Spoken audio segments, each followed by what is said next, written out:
This story is titled, Mom and Dad Adored My Golden Sister While Treating Me Like a Loser, then forced me to pack my things and kicked me out for allegedly storing illegal substances without even letting me tell the truth.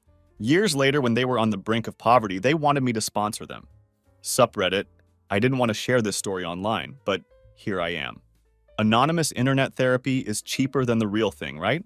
I'm about to tell you how I became the family ghost, got completely betrayed by my own sister, and eventually went nuclear on the people who were supposed to love me unconditionally. So here goes nothing. Growing up, I ranked below the family dog in our household hierarchy. When my miracle sister Maya arrived after several miscarriages my mother had endured, my life became a masterclass in being invisible. I still remember the day they brought her home from the hospital.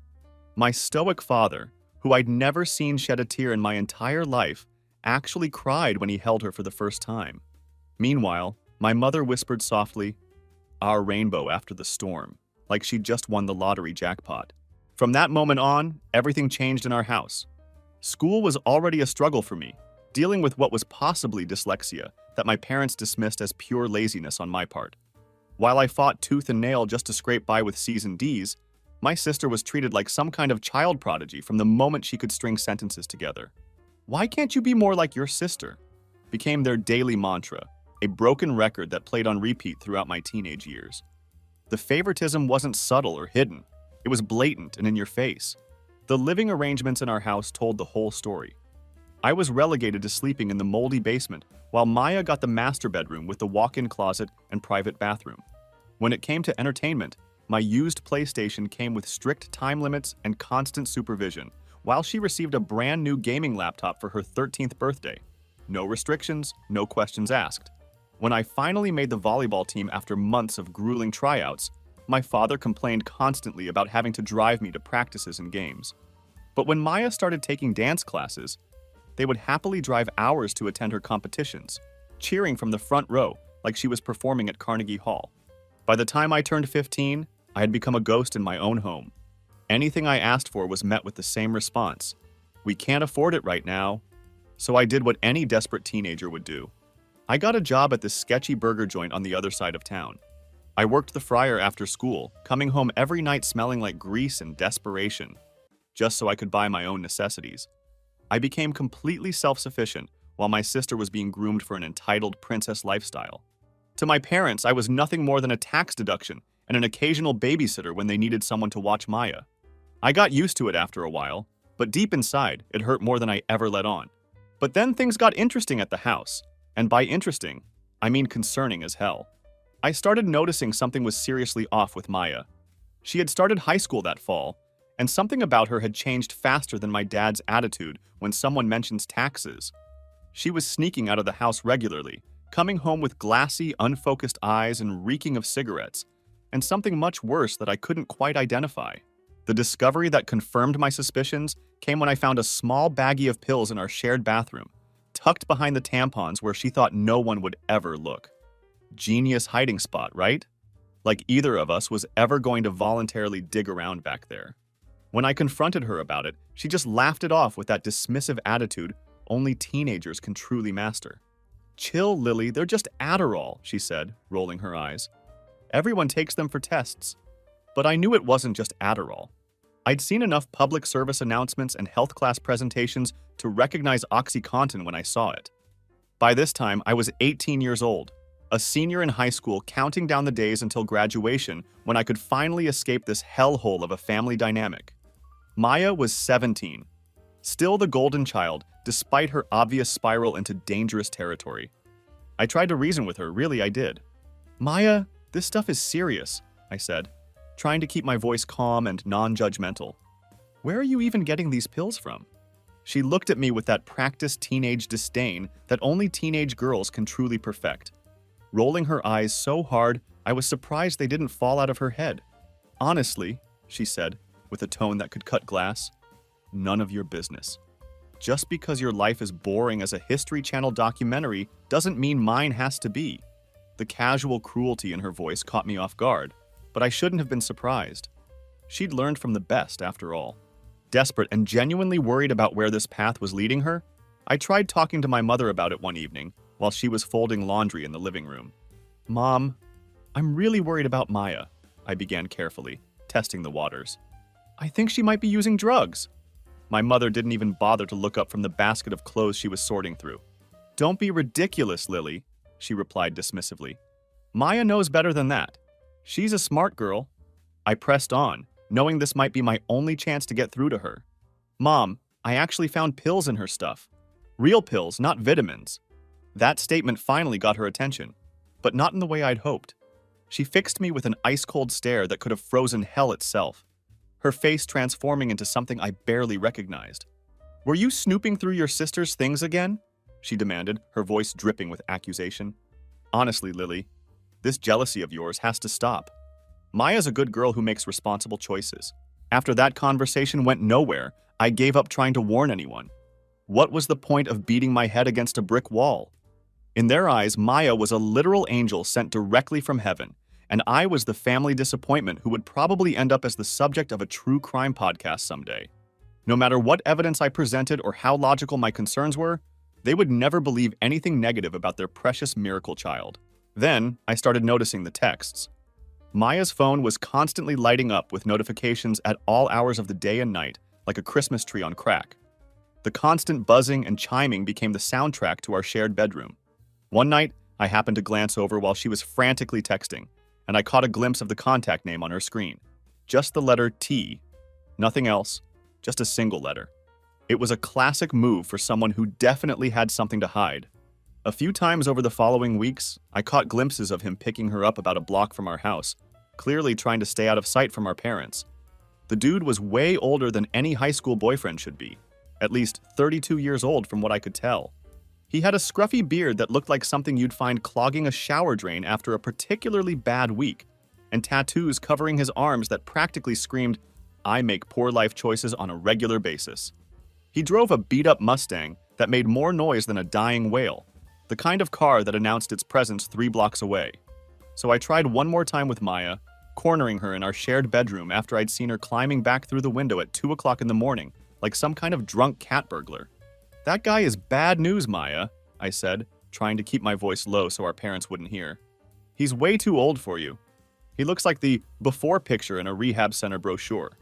She smirked while pulling off her boots, clearly not taking my concerns seriously. Tyler is different, she insisted, with that dreamy look teenagers get when they think they've found true love. He actually listens to me. He thinks I'm special, not like everyone else in this house. I felt my frustration building as I watched her defend this obvious predator. He's using you, I insisted, trying to make her understand the reality of the situation. Guys that age don't date high school girls unless there's something seriously wrong with them. It's like a silverback gorilla trying to date a chihuahua. It's just not right on so many levels. Her face hardened instantly, and I could see the defensive walls going up. You're just jealous because no one wants you, she snapped back with venom in her voice. Back off, Lily. It's not like you're my mom or anything. She was right about that last part. I wasn't her mother. And our actual parents were too busy planning Maya's elaborate Sweet 17 extravaganza to notice that their perfect daughter was spiraling harder than a football thrown by a toddler with no coordination. So I backed off completely, deciding it wasn't worth the constant fighting and arguments. Instead, I started working extra shifts at the burger place, saving every penny like I was preparing for the apocalypse. I didn't even realize I was forming a plan at the time, but subconsciously I knew what I needed to do. Graduate in June, move out in July, and never look back in August. I'd already secretly applied to community colleges about 3 hours away from our town. I just needed to hold on a little longer without going completely insane or having a full mental breakdown. But life had other plans, because of course it freaking did. I still remember the exact date like it's burned into my memory. March 15th, just 3 weeks before graduation. I was up late studying for finals, determined to at least graduate with decent grades so I could get the hell out of Dodge and start my new life somewhere far away from this toxic family dynamic.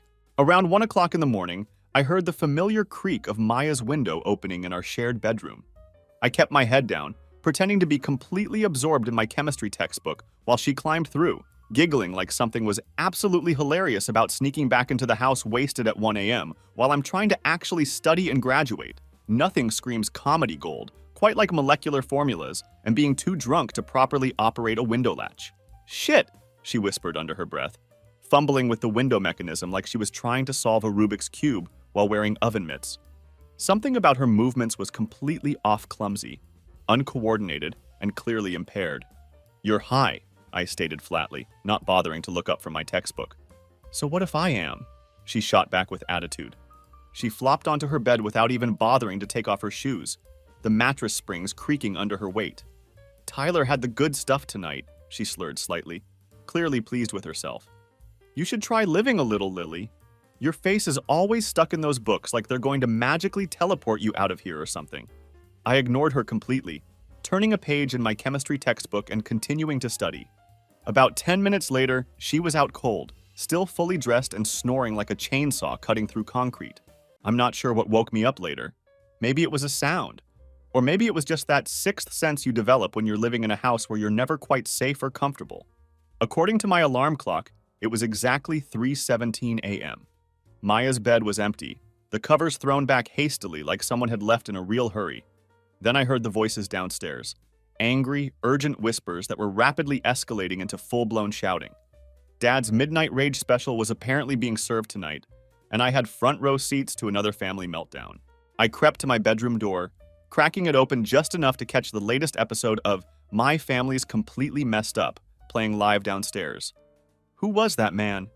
My father's voice was barely containing his rage, sounding like a kindergarten teacher on the very last day of school, when all patience has been completely exhausted. I tiptoed carefully to the top of the stairs, and from there I could see them clearly in the entryway below. Dad stood there in his bathrobe, his face redder than a baboon's ass, practically vibrating with fury. Mom was clutching her robe closed tightly, her eyes wide with shock and confusion. And Maya was backed against the wall like a cornered animal, looking around desperately for any possible escape route. "I saw him, Maya, I saw him!" Dad was shaking with barely controlled anger. "A grown man sneaking out of our house in the middle of the night. What the hell is going on here?" Maya's eyes darted around frantically, like a trapped animal, looking for any way out of this situation. Then, inexplicably, her gaze landed directly on the stairs, on me standing there in my pajamas, watching this whole scene unfold. Something changed in her expression in that moment. I could see the calculation happening behind her eyes, the decision being made in real time. She pointed up at me with a trembling finger. "Ask Lily," she said, her voice gaining confidence. "It's her friend." The silence that followed sucked all the air from the room like a vacuum. 3 pairs of eyes snapped up to me standing on the stairs in my pajamas, and I felt like I was suddenly under a spotlight in the world's worst theater production. Dad looked ready to explode like a pressure cooker that had been left on too long. Mom's face was frozen in complete shock, her mouth hanging open slightly. And Maya's eyes had that calculating look I'd seen before when she was working out how to get out of trouble, except this time, I was apparently going to be her scapegoat. "What is she talking about, Lily?" Mom's voice was dangerously quiet, the kind of calm that comes right before a hurricane destroys everything in its path. "I don't," I started to say, but Maya cut me off faster than a discount surgeon removing the wrong kidney. "She's been letting him come over for months," Maya said, her voice growing stronger and more confident with each lie. "Tyler, he's like 32 or something. I caught them doing drugs together before. I was scared to tell you because I didn't want to get Lily in trouble." My jaw dropped so far I'm surprised it didn't hit the floor and shatter. "What the actual hell, Maya? That's your boyfriend you're talking about." But it was already too late. The seed had been planted in fertile ground, and my parents were ready to believe the worst about me. Dad stormed up the stairs, taking them 2 at a time, and grabbed my arm so hard it left finger-shaped bruises that lasted for weeks afterward. "You brought a drug dealer into my house? Around your little sister?" he demanded, his grip tightening painfully. "What?" "No, Dad, she's lying. I've never—" I tried to protest, but Maya wasn't finished with her performance. "I found these in her drawer," she interrupted, producing a small baggie of pills from her pocket like some kind of twisted magician. They were the same ones I'd confronted her about months ago, the ones she'd been hiding behind the tampons in our bathroom. Mom was crying now, putting on that fake dramatic show she pulled whenever she needed to make herself the center of attention. It was classic Waterworks performance, right on cue, complete with the trembling lip and everything. "How could you do this to us, Lily, after everything we've done for you?" she sobbed. "Yeah, like what exactly?" I wanted to ask. The bare minimum parenting trophy was definitely not coming their way anytime soon. The complete absurdity of the situation, being accused of my sister's crimes in my own home by the people who were supposed to protect and believe in me, left me absolutely speechless. I looked at Maya directly, silently begging her with my eyes to tell the truth, to take back this horrible lie before it went any further. She looked away immediately, her face transformed into a perfect mask of fake innocence that would have made professional con artists jealous. "I want you out," Dad said, his voice eerily calm now, like a serial killer carefully selecting his next weapon. "I won't have this poison in my house anymore." "Dad, please!" I couldn't hold back my tears any longer. They were streaming down my face as the reality of what was happening began to sink in. "Out!" he roared, his voice echoing through the house as he dragged me toward my room. "Pack a bag. You have exactly 5 minutes. And if I ever see that man around here again, I'm calling the police immediately." Completely numb and moving like I was underwater, I stuffed some clothes into my school backpack while they stood there watching me like prison guards. My hands were shaking so badly I could barely zip the bag closed. Mom stood in the doorway with her arms crossed, shaking her head in theatrical disappointment like I just announced I wanted to become a professional mime. "I always knew you'd break my heart, Lily," she said with a dramatic sigh. "I just never thought you'd do it like this, bringing drugs and criminals into our home."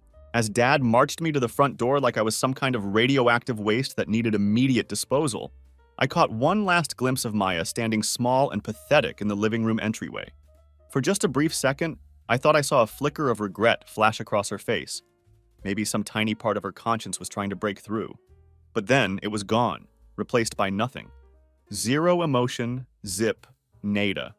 She just stood there watching her sister get thrown out into the night without a word of protest or truth.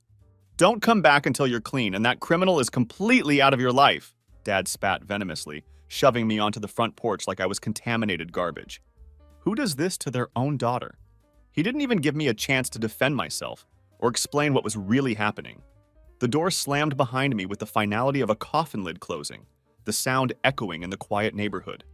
Just like that, I was completely erased from the family photo album, like I had never existed at all. The first night was more brutal than those viral videos where guys get hit in the nuts with baseball bats. April in Georgia still had a serious chill after dark, and all I had was a thin hoodie that provided about as much warmth as a paper towel. I walked aimlessly through the empty streets until I found the public park about 2 miles from our house. I curled up on a hard wooden bench, using my backpack as a makeshift pillow, and didn't sleep a single minute that night. Instead, I just sobbed until I had no tears left, my body shaking from cold and the sheer shock of what had just happened to my life. In the gray morning light, I took inventory of my new reality. I had 3 t-shirts, 1 pair of jeans, some underwear, my school ID, exactly $38.50 from my last burger joint shift, and my phone with 18% battery remaining. No charger, of course, because who thinks to grab phone chargers when they're being thrown out of their house at 3 a.m.? It wasn't exactly the survival kit Bear Grylls would recommend for starting a new life. My first call was to my boss at the burger joint, practically begging him to let me pick up extra shifts. Then I swallowed what little pride I had left, which tasted like absolute shit by the way, and called my dad's brother, Uncle David. He lived in a big, beautiful house in the nicest part of town with 4 bedrooms for him, Aunt Patricia, and my cousins Jake and Tia. David had always been nice to me at family gatherings over the years, sneaking me extra dessert when the adults weren't looking, and once even giving me a $50 Target gift card just because he thought I seemed sad. Lily? He sounded genuinely surprised to hear from me, and I could hear the concern in his voice. "Everything okay, sweetheart?" "No, Uncle David, everything's absolutely fantastic. I just decided to call you at 7 a.m. for shits and giggles while sitting on a park bench like a homeless person." I took a deep, shaky breath and told him what had happened, carefully leaving out the drugs and simplifying it to just a big misunderstanding between me and my parents. I explained that I needed a place to stay for just a few days while things got sorted out. The silence that followed his listening told me everything I needed to know about how this conversation was going to end. "Did you try talking to your father about this?" he finally asked, his tone already shifting to something more distant and uncomfortable. "He kicked me out, Uncle David. At 3 o'clock in the morning," I said, trying to keep the desperation out of my voice. "I slept on a park bench last night. There was a drunk guy who peed like 10 feet away from me." More uncomfortable silence followed, the kind that stretches on forever and tells you exactly where you stand. I don't think we should get involved in this, Lily, he finally said, and I could hear him choosing his words very carefully. This sounds like something you need to work out directly with your parents. I'm sure once everyone cools down and has time to think. He trailed off, clearly hoping I'd just accept this brush off and hang up. Please, I whispered, hating how absolutely desperate I sounded but having no other choice. Just for a few days. I'll sleep on the floor, anywhere you want. I'll even clean your gutters or do yard work or something to earn my keep. I was practically begging at this point, willing to do anything for just a roof over my head. Lily, buddy, we've got your grandmother coming next weekend for the twins' confirmation ceremony, he said, and I could tell he was grasping for any excuse that sounded reasonable. And honestly, I don't think it would be good for Jake and Tia to be around this kind of situation right now. Your aunt would absolutely kill me if I brought this drama home without discussing it with her first. Translation: we don't want your bad influence around our perfect children. Can't have the cousins catching whatever homeless cooties I might be carrying. I understand, I said quietly, though I really didn't understand at all. How could family just turn their backs on you when you needed help the most? After that crushing rejection, I became a professional couch surfer. I spent 2 nights at my friend Jessica's house until her mom started asking too many pointed questions about why I wasn't going home. Then I managed to convince Jane, a coworker from the burger place, to let me crash on her futon for about a week. That futon smelled like it had been the site of several unsolved mysteries involving bodily fluids. But it was better than the park bench. Through all of this chaos, I kept going to school every single day. I kept my head down, focused on my assignments, and somehow managed to keep my grades up. I had exactly 3 weeks until graduation, and I was determined to make it to that finish line without completely losing my mind or going full Joker and burning everything to the ground. Then Jessica's mom decided to call my parents to check in and see how I was doing, because apparently she thought she was being helpful. That's when I learned the most devastating truth of all.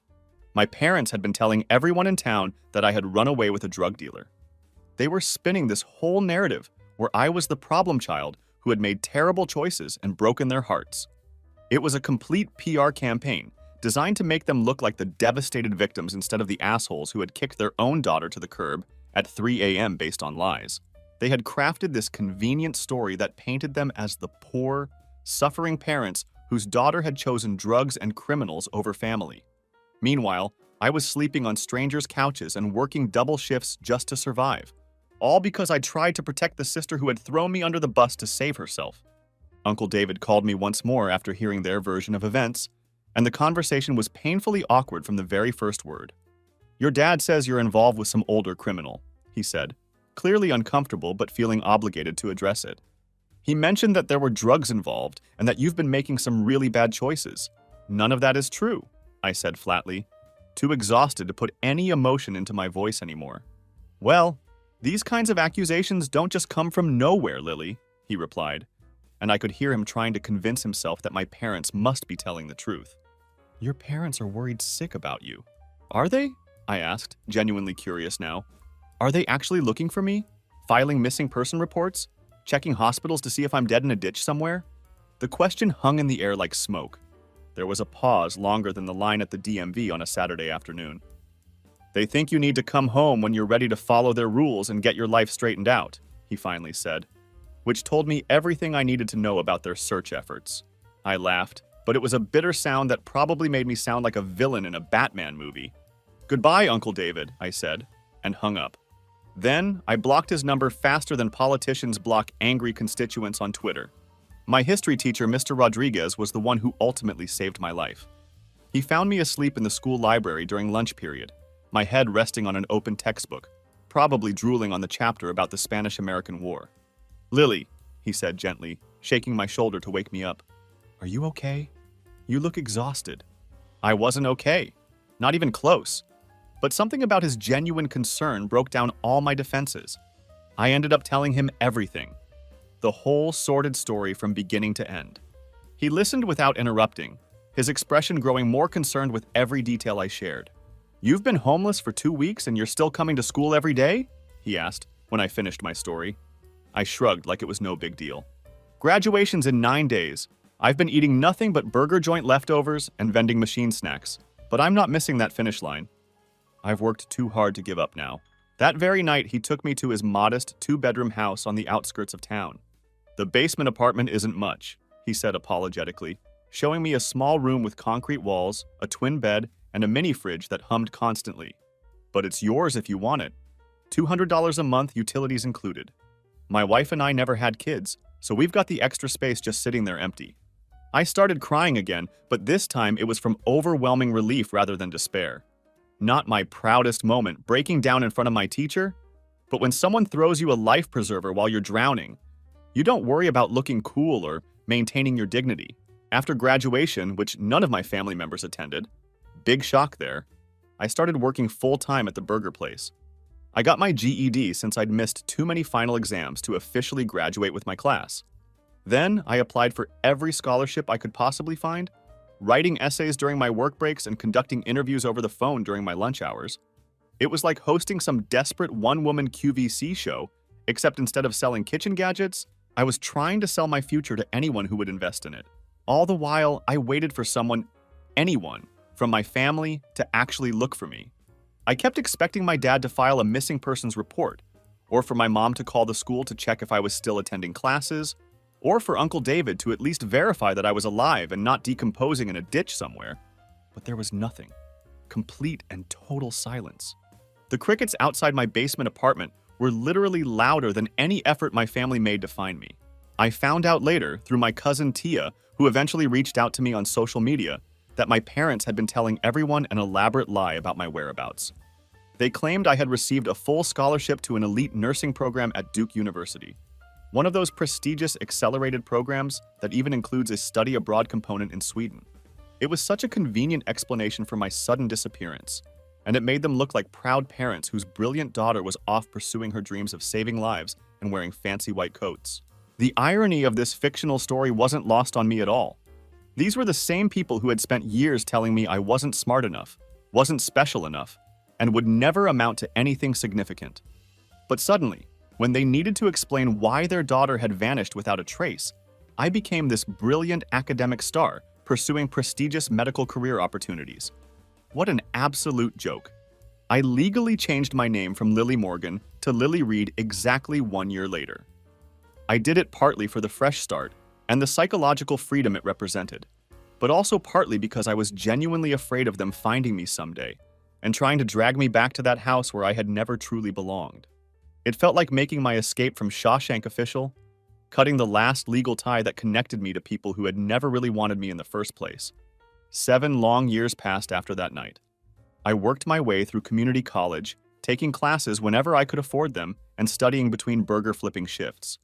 Eventually, I managed to transfer to the State University, where I graduated with a degree in marketing. I found a decent job at a small but growing firm in Jacksonville, which was about 3 hours and a lifetime away from my hometown. I also adopted a 3-legged pit bull from the local animal shelter and named him Chance, because we had both gotten a second chance at life and deserved better than what we'd been given before. Slowly but surely, I built a real life for myself. It wasn't perfect, and it definitely wasn't the fairy tale life that Maya had always been promised, but it was mine. It was a life where I actually mattered, where my opinions were heard, and where I was valued as more than just the gum stuck to someone's shoe. For the first time in my entire existence, I felt like I belonged somewhere. Then came the message that ripped open all those old wounds like a dollar store bandage being yanked off too quickly. It appeared in my Instagram DMs one random Tuesday evening. "Mom's not doing well. She keeps asking about you. I think you owe them that much." The message was clearly from Maya, even though she was using a different username than I remembered. After 7 years of complete silence, the sheer audacity of this bitch reaching out was almost breathtaking. I stared at that message for hours, reading it over and over again while feeling absolutely nothing but a dull ache where burning rage used to live. I didn't respond to it, didn't even react to it with an emoji.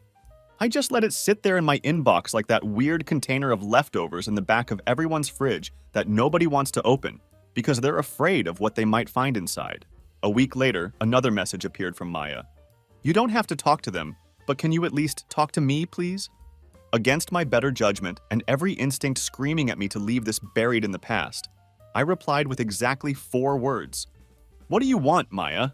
Then I immediately blocked her number because I didn't need that toxic shit creeping back into the peaceful life I had worked so hard to build.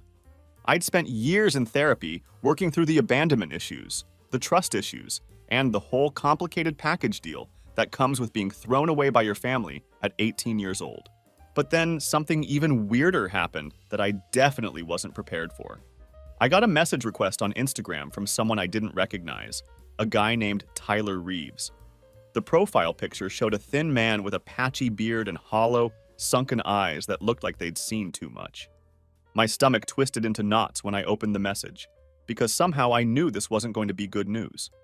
"You don't know me, but I dated your sister Maya when she was 17 and I was 32, the message began. I know how incredibly messed up that sounds, and I'm not trying to justify any of it. I've been sober for 3 years now, and I'm working through making amends for all the damage I caused to people. What happened to you that night has honestly haunted me for years, and I can't move forward without telling you the truth." My hands were actually shaking as I typed back my response. "Prove you're who you say you are, because this is the internet. And for all I know, this could be some Nigerian prince who wants my bank account details or some elaborate catfishing scheme." The response came back quickly, and it was more thorough than I had expected. He sent me screenshots of old text messages between him and Maya, showing conversations that went back years. There were selfies of them together in his beat-up car, and pictures taken in what looked like a cheap motel room that probably charged by the hour and didn't ask questions. He shared details about their relationship that no random stranger on the internet could possibly know. Intimate things that made my skin crawl but proved he was telling the truth. "I was the guy your dad saw leaving the house that night," he continued in his next message. "Maya completely panicked when he spotted me climbing out of her window. She said her parents would literally kill her if they found out about us and our relationship, but that they'd believe absolutely anything bad about you without question. I was high as a kite and scared shitless of getting arrested for being with a minor, so I went along with her plan like the coward I was. We actually kept seeing each other for almost a year after you got kicked out." He went on to explain how he had eventually been arrested for drug dealing, and how prison combined with getting clean had forced him to face all the terrible things he'd done to people. He told me he'd found me through an old yearbook photo that Maya had shown him back when they were together. "I know this doesn't fix anything that happened, and I know it doesn't undo 7 years of your life being stolen," he wrote. "But you should know the truth. You didn't deserve what happened to you. It was me who was the piece of shit adult who should have known better, and it was Maya who threw you under the bus to save herself from getting in trouble with your parents." I sat in my apartment that night, staring at my phone until the screen went completely dark, processing what I had just learned. 7 years of my life had been stolen from me. My family, my home, my identity, my entire support system, all of it had been ripped away because my sister needed a convenient scapegoat that night when she got caught. The magnitude of the betrayal was almost impossible to fully comprehend. I didn't respond to Tyler's messages, didn't even thank him for finally coming clean after all these years. What was the point, really? The damage had already been done, the years had already been lost, and nothing he could say would give me back the life I should have had. But now I had something I'd never expected to obtain. Proof. Actual, undeniable proof that I wasn't crazy, that I hadn't imagined the injustice, and that I definitely wasn't the bad guy in this twisted family story. After 3 days of sitting on this nuclear bomb of information, carefully considering my options and what I wanted to accomplish, I made my decision. It was time to go completely nuclear on the people who had destroyed my life based on lies. I forwarded Tyler's entire message thread to my parents and Uncle David with absolutely no comment or explanation attached. Just the raw, unfiltered evidence of what had really happened that night 7 years ago. Then I blocked all their numbers and took a well-deserved mental health day from work. Chance and I drove out to a state park about an hour away, where we hiked until my legs burned from exhaustion and my mind felt clearer than it had in years. We sat by a peaceful lake that was far from any cell service, completely disconnected from the digital world, while the truth bomb I had just dropped detonated behind us in spectacular fashion. I didn't care about their reactions, didn't want to hear their pathetic excuses or desperate attempts at apologies. The truth was finally out there, and that was enough for me. But apparently, truth has a way of spreading like wildfire, especially in small towns where everyone knows everyone else's business. About a week later, I got a text from Jessica's younger sister Sophie, who still lived in our hometown and had always been good about staying in touch. "Holy shit, Lily," her message read. "The truth about what really happened with you and Maya is all over town now. Your dad apparently had some kind of complete breakdown at church when the pastor asked about you during prayer requests. Your mom isn't showing her face anywhere in public, and Maya, well, Maya is basically a social pariah now. I didn't ask Sophie for more details because I genuinely didn't want them, but she kept me updated anyway, like she was reporting on some fascinating social experiment. Word had spread rapidly through their church community, their friend groups, and throughout the small town where everyone had believed the elaborate lie about my prestigious nursing scholarship for years.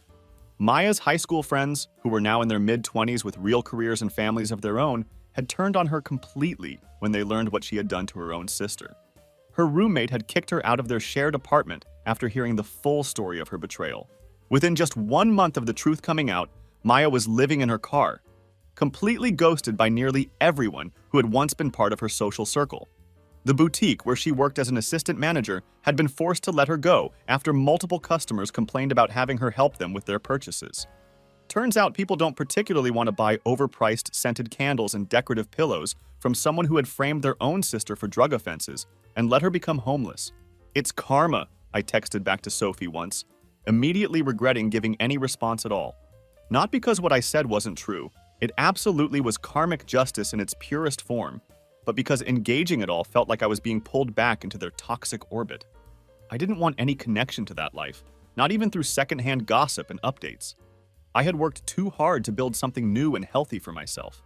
Sophie told me that Maya hit absolute rock bottom about 3 months after the truth came out and destroyed her reputation. Her car got repossessed while she was actually sleeping in it one night, leaving her with literally nowhere to go. She spent 2 full nights on the street, wandering around town with just a backpack of belongings, before Sophie spotted her at a gas station looking completely defeated and desperate. Being a much better person than any of my actual family members had ever been, Sophie took Maya in temporarily. Not out of forgiveness or because she thought Maya deserved help, but out of basic human decency and the inability to just leave another human being on the street to potentially die. "Maya's staying with me for now," Sophie texted to update me. "Thought you should know what's happening. She's a complete mess, but I couldn't just leave her on the street like garbage. Unlike some people we both know who shall remain nameless," Sophie continued. "She keeps saying she wants to apologize to you and make things right, but I told her to back the hell off. You don't owe her anything, and the last thing you need is her trying to manipulate you into feeling sorry for her after what she did." Meanwhile, according to Sophie's ongoing updates, my parents had left frantic, rambling voicemails on my phone before I blocked their numbers. Uncle David had sent what Sophie described as a pathetic message to my old social media accounts. "I should have helped you back then when you needed me.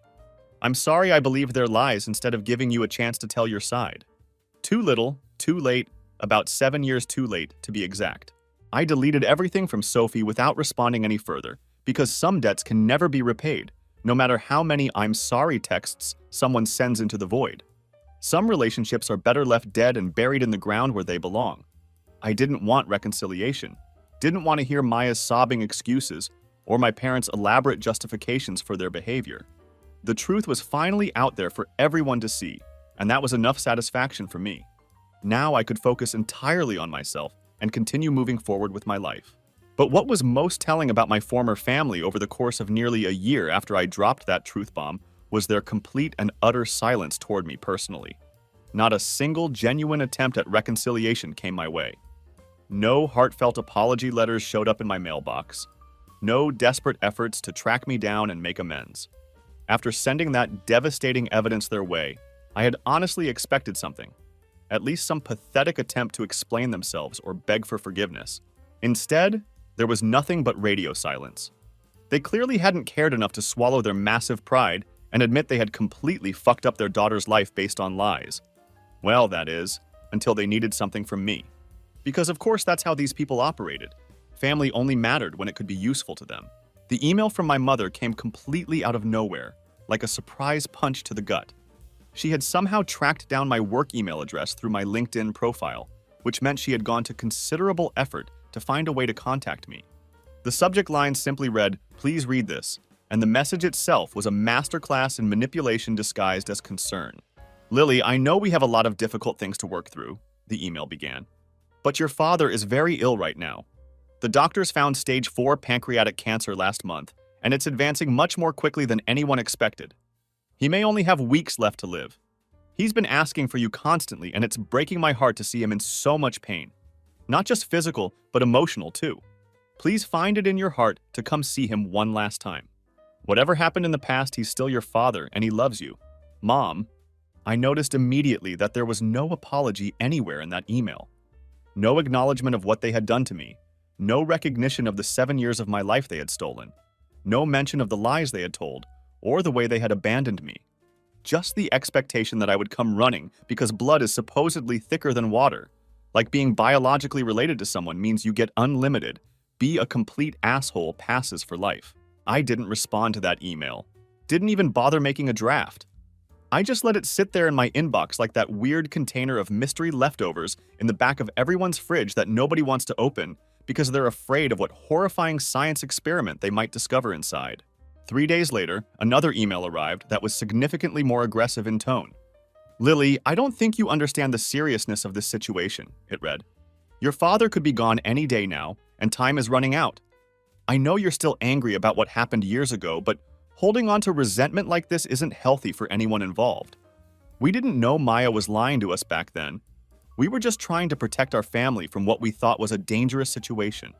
Please don't punish your father by denying him the chance to see you one last time before he dies. Mom. And there it was. The classic family manipulation playbook, page 1. They weren't wrong about anything. They were just deceived by circumstances beyond their control. They weren't cruel or negligent parents. They were simply trying to protect their family. And my completely reasonable refusal to engage with them wasn't a healthy boundary I was setting. It was me cruelly punishing a dying man. They could honestly teach a graduate-level masterclass in gaslighting and emotional manipulation. I drafted about a dozen different responses over the next few days, ranging from coldly polite to absolutely scathingly furious.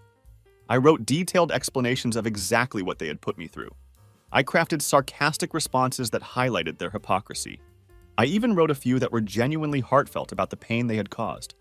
But I deleted every single one of them without sending anything. What was the point? There was no combination of words in the English language that would ever make my mother understand what they had really done to me. It was Maya who finally broke through the silence, but not with a plea for reconciliation or a guilt trip about our dying father. Instead, she reached out with brutal honesty that I hadn't expected from her.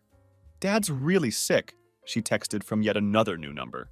It's as bad as Mom says it is. But you should know that Mom keeps saying if you would just get over it and help out financially, they wouldn't be in this mess with medical bills. She's been asking if I know what your salary is and whether you have a good 401k plan. I know you don't owe them shit after what happened. I just thought you should know what they're really after. Then came a follow-up message that confirmed everything I had suspected. She actually asked me if I knew your salary yesterday. Dad's lying in the hospital bed, doped up on morphine, barely conscious, and she's asking me about your retirement account. Just so you know exactly who they still are, even now. I wasn't surprised by Maya's revelation at all. Of course, this wasn't about reconciliation, regret, or genuine love. It was about utility, what I could do for them financially, not who I was to them as a person. It had always been that way in our family dynamic. I was the family ATM that they'd forgotten the PIN number to, and now they were desperately trying different combinations, hoping something would work and give them access to my money. The next day, a formal-looking envelope arrived at my apartment, addressed in my mother's distinctive handwriting that I recognized immediately. Inside was a letter written on cream-colored stationery that she probably thought looked sophisticated and important. My father's shaky signature was scrawled at the bottom, barely legible due to his illness. Lily, I understand you're still harboring ill feelings about events from the past, the letter began. But as I face the end of my life, I've been reflecting deeply on what matters most in this world. Family. I know we weren't perfect parents, but we gave you everything we could. Food, shelter, education, all the basic necessities a child needs to survive and thrive. We're in a very difficult financial position now with these mounting medical expenses that insurance doesn't cover. Your mother will be left with significant debt after I'm gone, and it terrifies me to think of her struggling alone. As my daughter, I'm asking you to help shoulder this burden and take care of her when I can't anymore. It would bring me tremendous peace in my final days to know that your mother will be taken care of financially. Your father, Robert. The letter was absolutely stunning in its complete lack of self-awareness. There was no, I'm sorry for throwing you out at 18 years old. No, I'm sorry for believing Maya's lies over your truth. No, I'm sorry for never looking for you or filing a missing person report. No acknowledgement whatsoever of the trauma they had inflicted or the years of my life they had stolen. Just pure entitlement dressed up as fatherly concern, like putting a fancy bow tie on a piece of shit and calling it formal wear. That night, I composed a brief email while drinking my morning coffee and watching Chance chase his own tail in circles around my living room. I will not be visiting or providing any financial assistance, I wrote. I learned to survive without parents when I was 18 years old. I'm sure you'll figure it out too. Lily Reed. I sent it immediately, then blocked that email address faster than an ex-boyfriend gets blocked on social media after a particularly nasty breakup. 2 days later, Uncle David showed up at my apartment like some kind of unwanted door-to-door salesman that nobody had asked for. I hadn't given him my current address, which meant he had gone to significant effort and possibly hired someone to track me down. I would have been impressed by his detective skills if I wasn't so completely pissed off about the invasion of my privacy. You shouldn't be here, I said firmly, not inviting him inside. Chance growled softly behind me, her protective instincts kicking in as she sensed the tension and bad vibes radiating from this unexpected visitor. Lily, please, your father is dying, he said, trying to sound reasonable and compassionate. I know, I replied flatly. Mom made that very clear in her fundraising pitch to me. What's next? Is she setting up a GoFundMe campaign? Help save an asshole who threw his daughter out on the street. Uncle David visibly winced at my harsh words. It's not like that, they just... he started to say, but I cut him off before he could finish whatever excuse he was preparing to make. Did you know they kicked me out at 3 o'clock in the morning? I asked, my voice getting louder. That I slept on a park bench that first night like a homeless person? That I called you begging for help, and you turned me away because God forbid your perfect children might learn that life isn't always fair and families don't always protect each other? He looked genuinely embarrassed, running a hand through his graying hair. I thought they were telling the truth back then, he admitted reluctantly. I thought you were really mixed up with drugs and that older man they described. And you never once questioned why they didn't file a missing person report? I pressed, my voice getting sharper with each word. Why they told everyone I was at some fictional nursing program abroad. Why no one had heard from me in 7 years. The questions hung in the air like accusations, which is exactly what they were. We should have questioned it, I know that now, he said, looking more uncomfortable by the second. But your dad is still your dad, Lily. Whatever mistakes he made in the past, that relationship still means something. I laughed, but it was a hollow sound that made Chance tilt her head in confusion at the strange noise I was making. Number 1, a real dad protects his kid no matter what. A real dad gives his kid the benefit of the doubt when accusations are flying around. A real dad looks for his kid when she goes missing and doesn't just accept convenient explanations. Robert did absolutely none of those things. He's just a man who contributed DNA to my existence, basically a sperm donor with a mortgage and nothing more. He's asking for you specifically, Uncle David tried one more time, clearly desperate to fulfill whatever promise he'd made to my parents. He's asking for my money, I corrected him firmly. And the answer is no, now and forever. I don't know if you've noticed this, but dying doesn't automatically make someone a good person or erase the terrible things they've done. Hitler died too, but we don't send him birthday cards or build monuments in his honor. I closed the door gently but firmly in his face, resisting every urge I had to slam it like an angry teenager throwing a tantrum. Chance padded over to me and licked my hand affectionately, proving once again that she was a better family member than any of my blood relatives had ever been to me. The next day, I got a text from an unknown number that I almost deleted without reading. Maya using a friend's phone, it read. Dad died an hour ago. Thought you should know. The message was short, simple, and completely emotionless, which somehow felt appropriate for how I was feeling about the news. I stared at that message for a very long time, waiting for grief or guilt or some kind of emotional response to hit me like a truck. But all I felt was a strange, quiet sense of relief, like the final thread connecting me to my old life had been permanently severed. I was finally completely free from any obligation to those people. I didn't attend the funeral, didn't send flowers or a sympathy card, didn't call my mother to offer condolences, and didn't share any sappy Rip Dad posts on social media. Instead, I ordered pizza from my favorite local place, watched a movie I'd been meaning to see, and took Chance for an extra long walk through the park. It was just a normal day, because that's all his death meant to me. Absolutely nothing special or significant. 3 weeks later, I got a letter from a law firm representing my mother, demanding that I contribute to my father's outstanding medical bills as his surviving heir. The legal language was intimidating and formal, clearly designed to scare me into compliance. I forwarded the entire thing to my company's legal department, who sent back a tersely worded response that basically translated to, "Fuck off, or we'll bury you in restraining orders and harassment charges." The lawyers backed down faster than you could say, "Estranged family member with no legal obligation." The last I heard about my former family came about 6 months later through another text from Sophie, who seemed to have appointed herself as my unofficial hometown correspondent. My mother had been forced to sell the family house due to mounting debts and had moved into a small, cramped apartment where she complained constantly about the neighbors' cooking smells and the thin walls.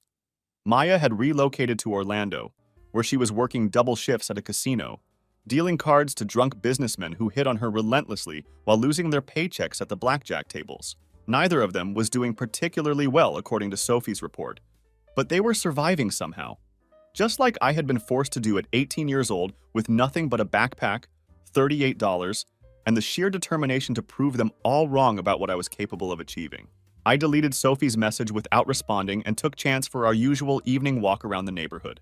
Some families simply aren't worth fixing, no matter how much effort you put into trying. Some bridges should stay burned to the ground rather than being rebuilt. And some debts can never be repaid, regardless of how much time passes or how desperate the apologies become. I've got my own life now, a genuinely good life that I built from absolutely nothing. I have a job that I enjoy and that pays me well enough to live comfortably. I've got a cool apartment in a safe neighborhood with good restaurants and friendly neighbors. I have an awesome three-legged dog who is more loyal and loving than my entire bloodline put together ever was. And I've got a partner who actually gives a shit about me as a person, who listens when I talk, and who would never throw me away when things get difficult. I've made my own chosen family of people who actually choose to love and support me, not people who are simply obligated to tolerate me because we happen to share DNA. These are people who showed up for me when I needed help, who believed in me when I was struggling, and who celebrate my successes without jealousy or resentment. And honestly, the ultimate revenge isn't setting fire to their lives or actively trying to destroy them. Though I have to admit that watching karma do exactly that was pretty satisfying to witness from a distance. The real ultimate power move is walking away completely and never looking back, then building a life so good and fulfilling that they can see what they missed out on, but can never be part of it again. Sometimes the best revenge really is just living well and letting other people rot in the mess they created for themselves. And if there's any lesson to be learned from this entire shit show of a family story, it's that family isn't about blood or genetics or who you happen to be related to by accident of birth. Real family is about who actually gives a damn when you're sleeping on a park bench at 18 years old with nowhere else to go. Real family is about who believes in you when everyone else has written you off. Real family is about who shows up consistently, not just when they need something from you. Remember that truth before you throw someone away like garbage, because some people, when you discard them like they don't matter, don't come crawling back begging for forgiveness. Some of us just keep walking forward, building better lives without you, and never look back to see what we left behind in the wreckage.